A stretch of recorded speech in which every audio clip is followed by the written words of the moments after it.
오늘 말씀은 요한복음 3장 16절로 21절 너무나 잘 아시는 말씀입니다.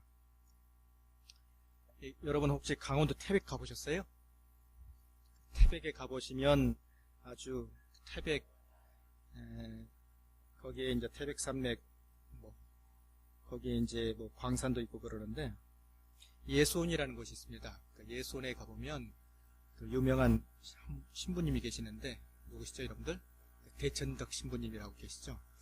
이 대천덕 신부님이 이제 우리나라에 그분은 거의 이제 우리나라 사람 한국말도 참 잘합니다. 그분의 아버님이 누구시냐면 토레이 목사님이세요. 토레이 목사님은 누구냐면 영국에서 태어나신 분으로 미국에 가서 이제 목회를 하신 분입니다. 그분이 그 당시 아주 유명한 목사님이셨던 무디 목사님이라는 분 잘 아실 겁니다. 이 무디 목사님과 같이 이제 목회를 했던 그러한 분이신데 특별히 이제 그 토레이 목사님이 이 본문의 말씀을 보고 이렇게 얘기를 했습니다. 특별히 3장 16절의 말씀이 하나님이 세상을 이처럼 사랑하사 쭉 이렇게 나오죠. 영어로 이렇게 표현을 하고 있습니다. The most wonderful sentence ever written. 즉 무슨 말이냐면 지금까지 쓰여진 가장 위대한 문장이라고 이제 표현을 해쓰리는 만큼 이 요한복음 3장 16절로 21절 말씀은 하나의 성경을 축약한 총 66권의 말씀을 축약한 말씀 딱 한마디로 요약하면 그 하나님께서 우리를 세상을 사랑하셔서 이 땅을 특별히 사랑하셨다. 66권의 하나의 축소판이라 이렇게 얘기를 하셨다고 얘기를 하고 있습니다. 하나님께서 딱 이렇게 얘기하고 하나님께서 이렇게 숫자가 다 들어가 있어. 하나님께서 그렇죠? 그 다음에 뭡니까? 세상을 그 다음에요 이처럼 사랑하사. 그렇죠? 하나님께서 세상을 이처럼 사랑하사. 그렇죠? 하나님께서 이 모든 세상을 이처럼 사랑하사 우리에게 아주 귀중한 말씀을 우리에게 전해주고 있습니다. 이 요한복음은 특별히 이제 3장의 딱 초두에 시작되는 누구와의 대화 중에 하나입니까? 예수님께서 이 니고데마라는 그 하나의 유대인 바리새인 중에 바리새인이었던 그 랍비였던 그 니고데마하고 대화하는 하나의 장면 중에 한 부분입니다. 그러면서 과연 어떻게 하면 믿는 자로서 당신이 계속해서 이렇게 구원을 얘기하고 있는데, 자, 그러면 그 구원을 어떻게 하면 얻을 수 있느냐? 10원을 주면, 1원을 거슬러 주면 얻을 수 있느냐? 그게 아니고, 거듭나야 너희가 얻을 수 있다라고 계속해서 예수님께서 얘기를 하고 있습니다. 거듭나야 반드시 구원이 있다라는 것을 강조해 주면서 너희가 거듭나지 아니하면 구원을 얻을 수 없다라 이게 얘기를 합니다. 나름대로 그 사람들이 가지고 있던 그 상식으로는 도저히 이해가 안 가는 문장인데 이 본문의 말씀을 통해서 특별히 이제 사도 요한이 아니고 예수 그리스도께서 이 복음의 말씀을 바로 증거해 주고 있습니다. 오늘 본문의 말씀 3장 16절에 특별히 주목을 강조를 하면서 제가 한번 언급을 해보고자 합니다. 이 복음은 특별히 이제 하나님으로부터 시작된다는 사실입니다. 하나님이 세상을 이처럼 사랑하사 이렇게 얘기하고 있습니다. 하나님이 이렇게 세상하고 있습니다. 여러분 대부분 모든 구원의 주체를 많은 사람들이 이렇게 합니다. 내가 잘하면 그래서 내가 잘하면 어느 정도 스텝 바이 스텝 해가지고 올라가면 구원이라는 곳에 도달할 수 있으리라 그렇게 생각하는 사람들이 우리가 교중에 만나면 참 많이 있습니다. 여기에 우리가 계시는 대부분의 우리 인원교회 성도들은 그렇지 않겠다라고 생각을 하지만은 그러나 많은 사람들을 만나게 되면 내가 좀 더 열심히 일을 하고 열심히 믿게 되면 그 구원이라는 것을 성취할 수 있으리라 생각하는 그러한 사람들이 많이 있습니다. 구원의 주체를 누구라고 생각합니까? 바로 자기로 생각하는 사람들이 많다는 것입니다. 자, 그런데 오늘 본문의 말씀은 이렇게 얘기합니다. 초두에 하나님이 인간이 아니고 하나님이 세상을 사랑하셨다라고 얘기를 하고 있다는 것입니다. 구원의 주체가 누구시라고요? 하나님이라는 사실, 인간이 아니고 하나님이라는 사실을 분명히 오늘 본문의 말씀은 강조하고 있습니다. 에베소서 2장 8절의 말씀이 이렇게 얘기합니다. 너희가 그 은혜를 인하여 믿음으로 말미암아 구원을 얻었나니 이것은 너희에게서 난 것이 아니요 누구의 선물입니까? 하나님의 선물이라. 하나님의 선물이라 분명히 얘기를 하고 있습니다. 구원의 주체는 내가 아니고 하나님이라는 사실을 분명히 얘기하면서 하나님이 세상을 이처럼 사랑했다라고 언급을 하고 있습니다. 하나님께서 은혜를 특별히 하나님께서 하나님의 백성을 사랑하셔서 구원을 우리에게 주어졌다는 것 분명히 기억하시길 바랍니다. 율법을 잘 지키면, 공로를 잘하면 구원을 주시는 것이 아니라 하나님 말씀에 따라 하나님께서 반드시 그 구원의 주체로 참여하신다는 사실 꼭 기억하시길 바랍니다. 자, 그리고 나서 계속해서 이어집니다. 하나님이 세상을 이처럼 사랑하셨습니다. 세상을 영어로 뭐라 합니까? 월드. 조금 더 고상한 말로요. 코스모스, 꽃 이렇게 생각하지 마시고 코스모스, 카스모스. 우주라는 곳이 바로 이러한 것이죠. 코스모스. 그 우주라는 곳에 이제 놓이게 되는데 헬라어로는 코스모스라고 합니다. 하나님께서 창조하신 후에 이 코스모스를 창조했습니다. 어떤 사람이 하나님께서 이 천지를 만드시고 창세기에 보면 보시기에 좋았더라라고 얘기를 하면서 자기가 만든 그 조각상이 얼마나 아름다웠던지 어떤 사람이 자기 조각상을 만들고 훌륭한 그 모습을 보고 한참 아끼면서 이렇게 계속해서 정말 내가 만들었어도 정말 아름답다라고 하면서 참 보기에 아깝다는 것을 생각을 하고 있었습니다. 그런데 어느 날 날씨가 상당히 추웠습니다. 추운데 그 조각상이 이 조각상이 깨지면 안 되지, 얼어붙으면 안 되지 하면서 딱 껴안고 있다가 그만 그 조각상은 가만히 있는데 그 사람이 얼어붙어서 죽었다는 그런 얘기가 있습니다. 그만큼 어떻게 보면 그 내용은 그 일부의 어떤 너무나 과장된 표현 중에 하나이겠지만은 하나님께서 마치 우리 사람을 보기에 이처럼 사랑하셨다는 사실을 얘기해주는 하나의 큰 대목이라고 볼 수 있습니다. 넓은 우주에서, 넓은 의미에서 이 우주라는 것, 세상이라는 것, 우리가 세상을 넓은 의미로서는 그 세상 온 우주를 가르칠 수 있지만은 그러나 좁은 의미로 봤을 때는 그것은 하나의 인간이라고 표현할 수도 있는 것입니다. 인간. 하나님께서 누구를요? 인간을 사랑하사. 그렇게 표현할 수도 있겠죠? 인간을 사랑하사. 자, 그런데 그 당시의 사람들은, 유대인들, 특별히 유대인들은 이 인간이라는 세상이, 인간이라는 것이 하나의 자기들 영역, 자기들 그 바운더리에서만 하나님의 사랑이 딱 정해졌다라고 생각을 했던 것입니다. 자, 그래서 이 범위를 벗어나면 하나님께서는 공평하지 않는 하나님, 이렇게 딱 인정을 했던 것입니다. 하나님이 이처럼 세상을 사랑하셨다. 사람을 사랑하셨는데 유대인들만 특별히 선민으로 사랑했다라고 그 사람들 마인드는 가득 차 있었습니다. 이방인들은 그 당시에 뭘로 생각했습니까? 마치 개처럼 아주 버림받은 그러한 모습으로 대접을 받았던 현상이었습니다.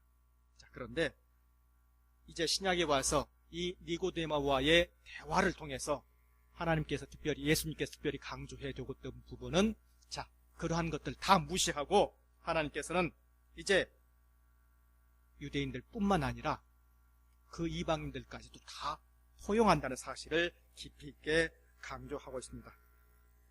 세상, 구원의 대상이 이제 유대인뿐만 아니라 확장되어져서 이방인들까지 이제 그 범위가 넓어졌다는 사실을 가르쳐주고 있습니다.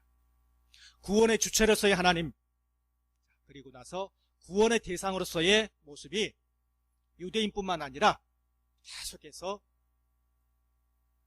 유대인이 아닌 이방인들에게까지도 계속해서 넓어져 가고 있다는 사실을 깊이 있게 가르쳐주는 대목이라 할 수 있습니다. 우리가 선교에서 가장 중요한 것이 뭐냐면 이 지경이 넓어진다. 그걸 뭐라고 그러냐면요, 따라해 주시기 바랍니다. 원심력. 이 원심력이라는 것은 계속해서 뭡니까 여러분들? 지경이 여기에서 이렇게 계속 나가는 거죠. 들어오는 걸 뭐라 그럽니까? 예, 영어로 이제 센트럴 페달이라고 그러는데요. 이 방법이 계속해서 나가는 그 모습 자체가 바로 선교의 모습이라는 것입니다. 온 유대와 사마리아 땅끝까지 너희 증인이 되리라.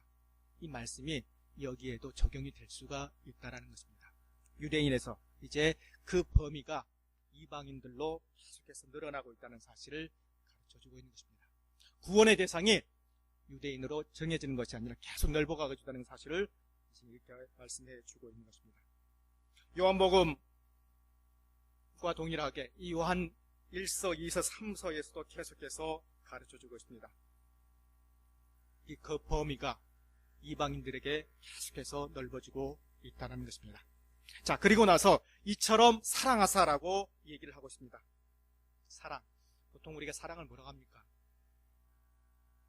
성경에서 얘기할 때는 사랑은 하나님께서 주시는 아가페적인 사랑이라 얘기를 하면서 그 사랑이 하나님은 우리를 지으신 하나의 큰 목적이라 얘기를 하고 있는 것입니다.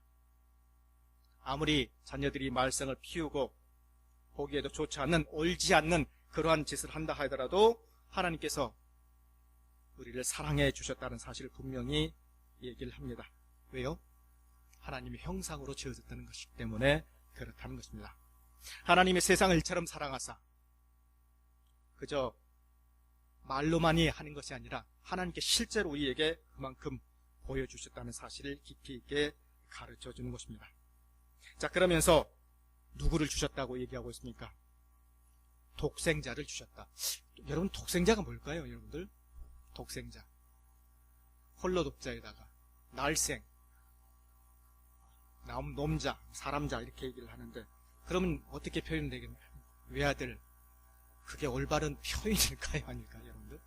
참 우리가 잘못 이해를 하게 되면 그렇게 하나의 영어로는 이렇게 표현을 하지 않습니다. only God, only son 이렇게 표현을 하지 않고 only begotten son 이렇게 얘기를 합니다. 이게 무슨 말일까 생각할 수 있는데 그 말은 하나님께서 이 독생자를 주셨다. 이 독생자라는 것은 하나님이 물론 어떻게 보면 예수님은 하나님의 아들입니다. 하나님께서 만드신 첫째의 어떻게 보면 창조물이다. 그러므로 그는 사람이 아니지만 결코 하나님이 될 수 없다. 이게 맞는 말이 같습니까? 여러분 다시 한번 해보겠습니다. 하나님께서 만드신 첫 번째 창조물 맞습니까? 틀립니까? 그리고 그는 하나님이 아니다. 결코 하나님이 될 수 없다. 틀리죠. 자, 이것은 우리의 주장이 아니라 우리가 아닌 정통신앙이 아닌 이단들의 하나의 신학 중에 하나입니다. 그들은 결코 하나님은 사람이 아니고 결코 하나님이 될 수 없다라고 계속해서 강조를 하면서 따로 이렇게 계속해서 구분을 지으려고 합니다. 자, 그러나 분명히 얘기를 하고 있습니다. 요한복음 1장 14절 이하에 말씀이 육신이 되어 우리 가운데 거하심에 자, 그렇게 얘기하면서 하나님과 함께 계시는 말씀, 그 말씀이 바로 누구냐면 예수 그리스도라는 사실을 반드시 얘기해 주고 있습니다. 자, 그래서 예수님은 하나님의 아들이시지만 하나님의 창조를 받은 아들이 아니시고 영원전부터 계신 아들로 우리가 평가하고 그분을 받아들이는 것이 원칙이라는 것입니다. 자, 그런 의미에서 독생자, 홀로 태어나신 only begotten son 이렇게 표현하는 것이 원칙이라는 사실을 분명히 이해하시길 바라는 것입니다. 조금 이해 가십니까? 자, 그러면서 하나님이 세상을 일처럼 사랑하사 독생자를 주셨습니다. 이는 그를 믿는 자마다 자, 주셨다는 사실, 특별히 주셨다는 것은 여기에는 반드시 희생을 따릅니다. 다분히 주신 그 사실 갖다 그냥 이렇게 던져주는 것이 아니라 거기에는 반드시 어떤 희생이 따른다는 사실을 강조해 주고 있습니다. 십자가의 희생이 따른다는 사실을 깊이 있게 강조해 주고 있는 대목 중에 하나라는 것입니다. 하나님이 세상을 일처럼 사랑하사 독생자를 주셨다. 그만큼 십자가의 사랑을 통해서, 즉 희생을 통하여서 반드시 하나님께서 이제 이 세상을 구원하시려는 그 목적이 반드시 숨어 있음을 얘기해 주고 있습니다. 자, 그러므로 그를 믿는 자마다 누굽니까? 바로 예수 그리스도를 믿는 자마다 멸망치 않고 영생을 주려 하신다는 사실을 깊이 있게 강조해 주고 있습니다. 믿는 자마다. 지구상에 60억, 70억 인구가 있습니다. 과거에도 수많은 사람이 태어났다가 죽었지만 이 구원을 얻은 사람은 오직 누구만 예수 그리스도를 믿는 그 사람뿐만 반드시 구원을 얻을 수가 있습니다. 다른 조건으로는 결코 이 구원을 얻을 수가 없습니다. 세상에서는 어떤 일을 하려 해도 조건을 따집니다.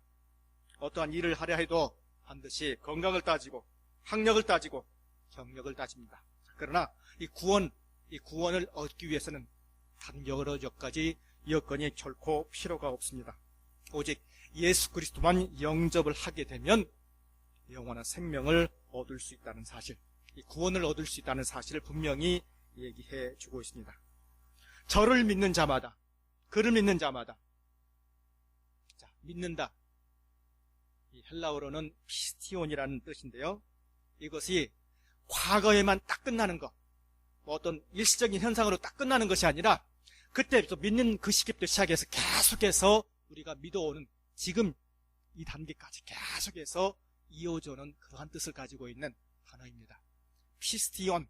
한번 따라해 보시기 바랍니다. 피스티온. 자, 그래서 이 단어가 계속해서 그 믿는 자라는 것은 여러분이 지금 예수 그리스도를 믿기 시작했을 때부터 지금까지 계속해서 지속되어 오는 상태, 그 상태가 바로 믿는 자, 믿는 모습이라는 것입니다. 어느 한 시기에 믿어서 나 그만 믿어. 그리고 나 구원받을 수 있겠지 라고 생각하는 것은 큰 오산이라는 것입니다. 믿음이라는 것은 처음부터 시작해서 계속해서 지속되었을 때 그게 바로 구원의 커다란 요건이 된다는 사실입니다. 자, 그러므로 그를 믿는 자마다 반드시 구원을 얻을 수 있다는 것입니다. 믿음의 행위가 반드시 계속적으로 지속되어야 됨을 강조해 주고 있는 것입니다. 그를 믿는 자마다 반드시 구원의 역사가 이루어진다는 것, 이렇게 얘기하면서 이 멸망과 영생이라는 것을 구체적으로 얘기를 해주고 있습니다. 멸망하지 않고, 그를 믿는 자는 멸망하지 않고 영생을 얻게 하려 하십니다. 딱 양분되어서 설명을 하는 것입니다. 믿으면 구원, 영생, 믿지 않으면 멸망.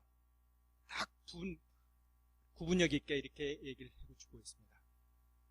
우리 타 종교를 보면 어떻습니까, 여러분들? 타 종교에서는 그저 이렇게 그걸 영어로는 믹스하는 현상이 계속해서 일어나죠. 그래서 중도를 반드시 걸어야 되고, 뭐 어느 정도 타협을 하면 그 정도 되면 된다, 이렇게 계속해서 얘기를 하지만은, 자, 그러나 기독교에서 요구하는 것은 그러한 모습은 결코 이 구원을 얻는 데 도움이 되지 않는다는 사실입니다. 그러면서 그를 믿는 자마다 멸망치 않는다. 이 구원의 선을 반드시, 경계의 선을 반드시 구워주면서 얘기합니다. 멸망치 않고 영생을 얻게 하려 하십니다 라고 얘기를 하고 있는 것입니다. 여러분, 믿음을 점수로 표현할 수 있습니까, 없습니까? 50점짜리 구원, 100점짜리 구원, 여러분 표현할 수 있습니까, 없습니까? 결코 없습니다. 어떤 목사님들이 보통 이런 설교하시는 분들 잘 들어보셨습니까? 성과급, 상급론. 어떤 분들은 그걸 그렇게 반드시 해야 그 사람이 잘 믿는 신앙이다 라고 얘기를 할 수 있습니다. 자, 그러나 그러한 것들은 이 구원을 이루는 데서는 결코 도움이 되지 않는다는 것입니다. 성과를 가지고 내가 50점짜리니 뭐 100점짜리니 80점짜리니 이게 중요한 것이 아니고 예수 그리스도를 믿으면 그걸로 영생을 얻은 줄 아시길 바랍니다. 여러분 가운데 오늘 이 시간 다시 한번 여러분의 믿음의 행위를 다시 한번 일깨워 주시기 바랍니다. 내가 지금 계속해서 예수 그리스도를 믿고 난 후에 계속해서 지속적으로, 연속적으로 믿고 있는지, 올바로 믿고 있는지 그걸 다시 한번 확인해 보시길 바라는 것입니다. 멸망치 않고 영생을 얻기 위한 나의 모습, 그 구원의 행위가 올바로 가고 있는지 다시 한번 생각해 보시길 바랍니다. 그러면서 이 멸망치 않고 영생을 얻기 위해서 내게 삶이 과연 어디로 향하고 있는지 다시 한번 확인해 보시길 바라는 것입니다. 자, 그러면서 요한복음 17장 3절 말씀에 이렇게 말씀하시고 계십니다. 영생은 곧 유일하신 참 하나님과 그의 보내신 주 예수 그리스도를 아는 것이다 라고 얘기를 하면서 하나님과 예수님이 누구신가 알게 되면 믿음이 있게 되고 믿음이 있으면 영생을 얻게 된다는 사실을 깊이 있게 강조하고 있습니다. 여러분 마음 가운데 지금 이제 하나님께서 이 생을 사랑하사 영생을 주기 위해서 오셨다는 사실, 그 사실을 믿고 계십니까? 여러분 마음 가운데 그 정말로 하나님이 여러분 마음 가운데 기쁜 마음을 가지고 여러분을 지금 도와주시고 계시고 그렇습니다. 그를 믿는 자마다 멸망치 않고 영생을 얻게 하려 하십니다. 하나님이 이 세상을 보내신 것은, 그 아들을 보내신 것은 세상을 심판하기 위함이 아니고 오직 구원을 주기 위함이다 라고 17절 이하 그리고 21절 이하까지 계속해서 언급을 해주고 있습니다. 세상을 하나님께서 이 땅에 독생자를 보내셨습니다. 그저 심판을 주기 위해서 보낸 것은 결코 아니라는 것입니다. 구원을 주기 위해서 이 땅에 오셨다는 것입니다. 2013년 전, 정확히 표현하면 오전에 목사님께서 얘기하신 것처럼 4년 전, 주전 4년 전이니까 2017년 전 예수님께서 이 땅에 오신 이후, 자, 그 이유가 무엇입니까? 우리에게 영생을 주기 위해서, 구원을 주기 위해서 오셨다는 사실을 꼭 기억하시길 바랍니다. 독생자를 주신 이유, 자, 그것은 우리에게 큰 구원의 기쁨, 영생을 기쁨을 주기 위함이라는 것입니다. 다시 한번 여러분 각인시키시길 바랍니다. 이 복음이 되는 이유, 구원의 주체 내가 아니고 누구라는 사실이요? 하나님이라는 사실. 그리고 구원의 대상이 누구요? 유대인뿐만 아니라 온 세상 이방인들까지 그 범위가 넓어진다는 사실 꼭 기억하시면서, 내가 정말로 그 구원의 대상에 포함되었으니 이제 온전히 구원을 소유하는 자서 계속해서 믿는 자마다 구원의 현재성을 가지고 계속해서 지속하는 그러한 신앙이 되시길 시간 간절히 축원드립니다. 기도하시겠습니다. 은혜가 풍성하신 주 하나님 감사합니다. 아버지 하나님께서 특별히 우리에게 큰 구원의 소망을 허락하여 주시고 믿는 자로서 살게 해주심을 감사하옵나이다. 이제 믿는 자가 되었으니 더욱더 충성을 다하여 믿게 하여 주십시고 독생자를 주셨으니 그 독생자 예수 그리스도를 찬양하며 말씀 가운데 붙들림 받아 살 수 있도록 도와주시옵소서. 이제 곧 있으면 성탄절입니다. 아기 예수의 탄생을 우리가 기념하며 정말로 우리를 위해서 영생을 주기 위해 오신 그 말씀 참으로 잘 기억하며 축하하며 말씀 안에 거하게 하여 주시옵소서. 살아계신 우리 구주 예수 그리스도의 이름으로 간절히 기도하옵나이다. 아멘.